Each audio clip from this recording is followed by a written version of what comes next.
Paano ginagamit ng Diyos ang iyong pera upang subukan ka?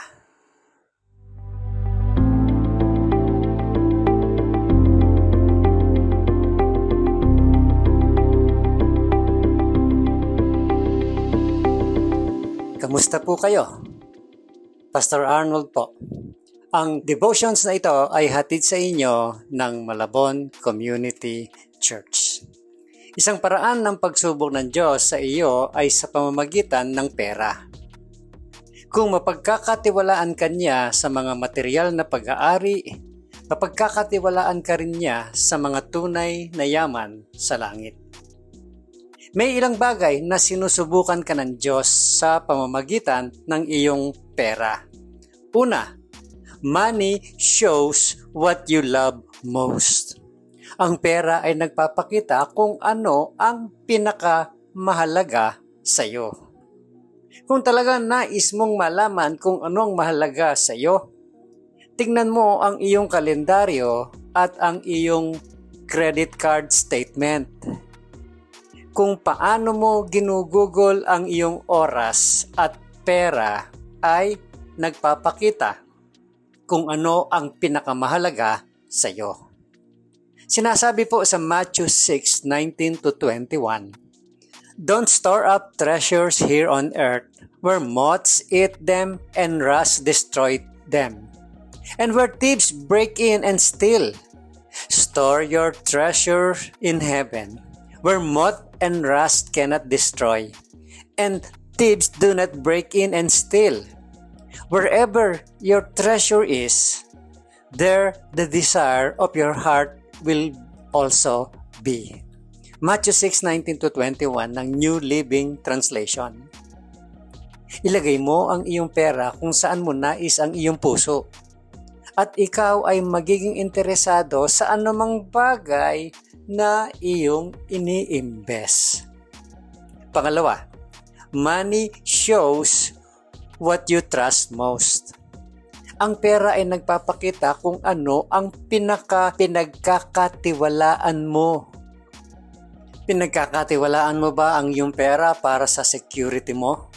O pinagkakatiwalaan mo ba ang Diyos para sa iyong security? Pinagkakatiwalaan mo ba ang sarili mong kaligayahan? O pinagkakatiwalaan mo ba ang Diyos para sa iyong kaligayahan? Pinagkakatiwalaan mo ba ang pera para maging maganda ang pakiramdam mo sa iyong sarili? O pinagkakatiwalaan mo ba ang Diyos para sa ganitong pakiramdam?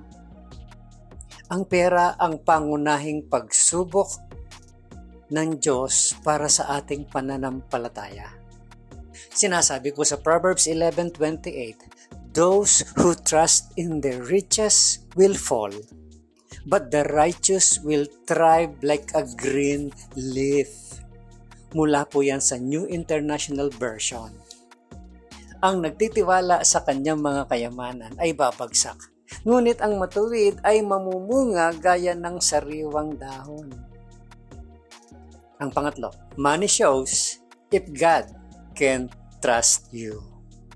Ang pera ay nagpapakita kung mapagkakatiwalaan ka ng Diyos.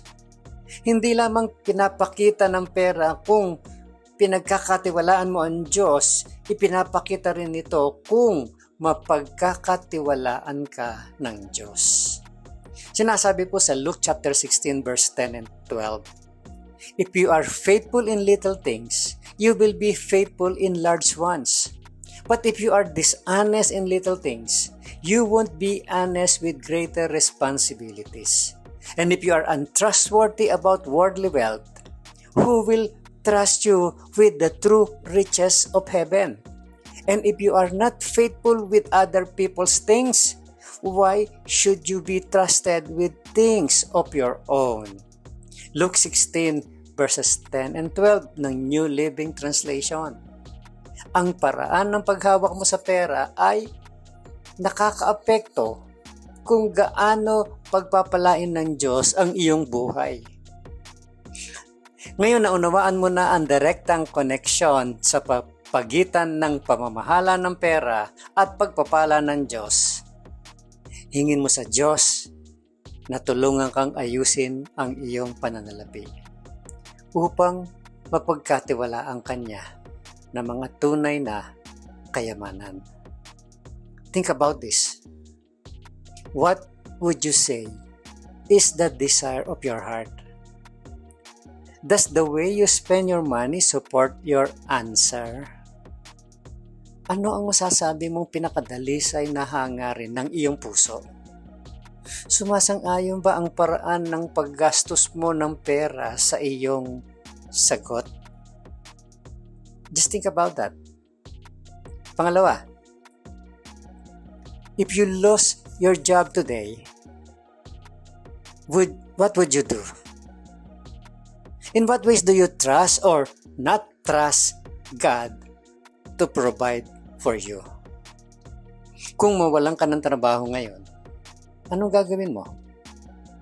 Sa anong mga paraan ka magtitiwala o hindi magtitiwala sa Diyos upang mag-provide para sa iyo? At ang panghuli, think about this, my friend.